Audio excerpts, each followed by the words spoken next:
Welcome to Technology and Education Today. I'm Richard Smith. And I'm Caroline Crawford. And today we are talking about video production tips for teachers, high school, junior high school teachers, even elementary school teachers. Even higher ed. Or some higher ed, who are engaging in their first video projects with their students, using video to help convey instruction in the classroom. And there are just a couple of things to keep in mind. Well, and before we get into the really nifty cool stuff, it might be useful to talk about teacher-centered versus learner-centered design, development, and implementation of videos. Is the teacher developing their own videos, which obviously the teacher should be doing this before they have the students do it. Is it teacher-focused where you're offering information, procedural stuff, or are the students developing it to display not only their learned knowledge, but moving up the higher thinking skills? Yeah, this is basically for projects that students will be creating, and teachers will assist them to create, although you can use the same information for videos that a teacher is going to create, which will provide direct instruction via video for the students. So it's a great idea. The teacher needs to do it before they ask the students to do it. But let's get down to the procedures. The first thing that any teacher should do who has not used a video in the classroom before and has not made any videos other than to video their children's birthday parties or their camping trips or something like that. Or something. Yeah, is to try making some video productions on his or her own or your own. Instructionally relevant, because it's a totally different animal. Well, in other words, what you need to do is get yourself a book that describes the types of shots that are available in video. Plenty of stuff online. And we're talking about a medium shot, a close-up shot, when these shots are appropriate for educational type products and establishment shots, all that sort of stuff. And why you want to stabilize the video camera. And then, believe it or not, as you're breathing, it goes up and down. It looks so horrible after the fact. And then practice that.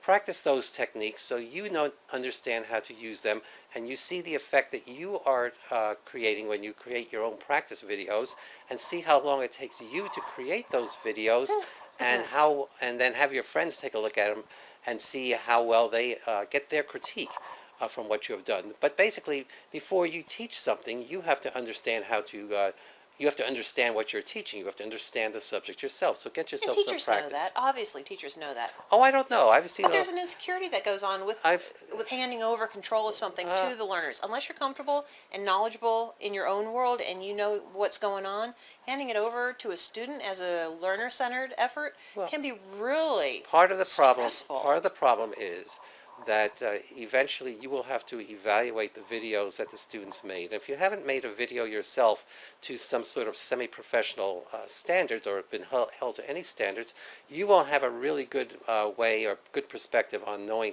how to evaluate your students' videos. There's a tendency to say, oh, look, my students have created a video. Isn't it pretty? It's wonderful. I'm going to give it an A. No, it goes beyond that, because you're checking on the one hand, you're checking for content. On the other hand, you also have to know about the script writing techniques, narration, and video techniques themselves, the types of shots that are being used, as Caroline mentioned before, whether or not a tripod was used. So, since you're talking about assessment and evaluation components, it's appropriate to develop an assessment rubric so that the learners know exactly how you're assessing their work before they begin. Oh gosh, I used to hate that about whenever I was a learner in some kind of environment, and they're like, yeah, do this. Oh, that's not what I wanted? You jerk, you didn't tell me that. Why am I wasting my time? Certainly. Same concept for anybody. Certainly, Don't guess what you're thinking. You would have to design the project in such a way that the students know what is expected of them. And for grading purposes, yes, you can use a rubric, and perhaps we'll do a show another time on rubric design, which is one of my favorite subjects. Yeah, you do love developing. But at the very least, and related to rubrics, is establishing the goals and objectives of your video. Of the video that the students are going to create. So it's not just a pretty video. There has to be some kind of knowledge-based information in there. Or why are you spending time on it? Well, the video that they're going What is the objective? The video that they're going to be creating is going to be related to the unit that you're teaching. So when they create that video, It's not simply that they've created a video on the Revolutionary Wars or some little aspect of it. It's a video which has a goal that students have to make their audience understand a particular aspect of that topic, and they're going to do that in a visual manner. And within those goals, of course, you're going to have a variety of objectives, which is going to make it easier for the teachers, one, to grade what the students have done, and two, easier for the students to understand what they have to do. What the expectations are. They need to know those expectations. But there are great opportunities here. Like I used to teach freshman English with Romeo and Juliet. Iambic pentameter and Shakespeare was rather difficult for the learners to understand. And then they saw the videos like, oh, I get the pattern and the rhythm of the speech, and now I understand what they're talking about. Well, yes, that's a use of direct instruction, video for direct instruction on the part of the But then what about the students creating their own products, rap-based? Okay, you still have the rhythm and everything in there, but a rap-based version of Romeo and Juliet, that actually might be kind of cool. Yes, and I would flunk it. And why? It's real world. It's like watching a soap opera. That's all Shakespeare is a soap opera. You're just framing it in a different way. But related to that... Okay, back to the topic.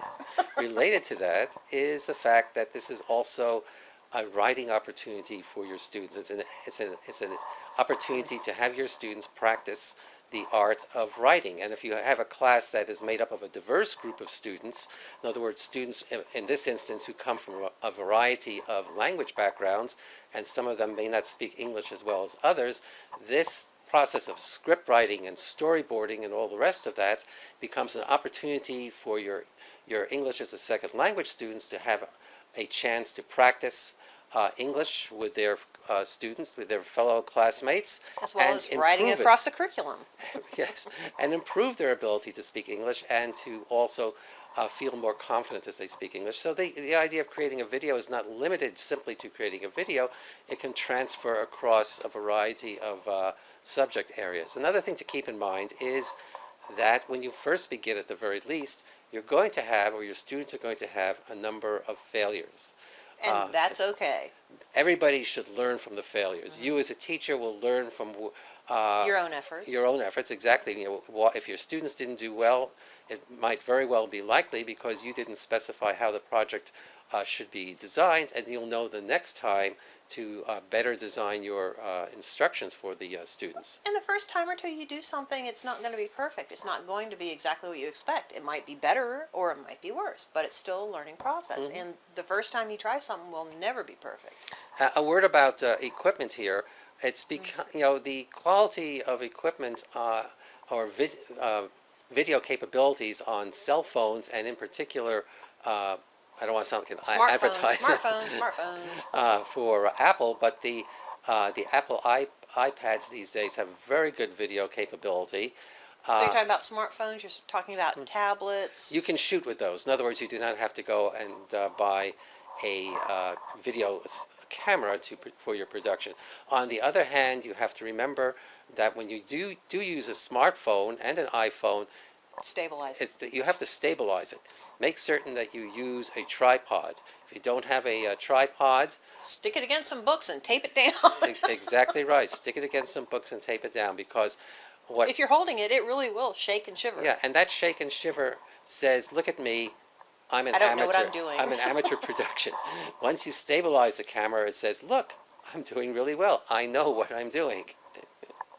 And then when you finish, going back to that writing process you're talking about, what is particularly good about this is that you can transfer the writing process to the video process, because you will show the video to the entire class, and in fact you can bring in members of the families of your students. Oh, open house, yay! Members of the community. You can have like a little Academy Awards thing, and so on and so forth. And we're going to have to stop. We're going to have to stop now because we're running out of time. Though, if you're one little hint though, if you're thinking about working with people who are underage, you need parental consent if you're going to make this public display. Right. Okay. But we have to stop for Technology and Education Today. I'm Richard Smith. And I'm Caroline Crawford. Bye.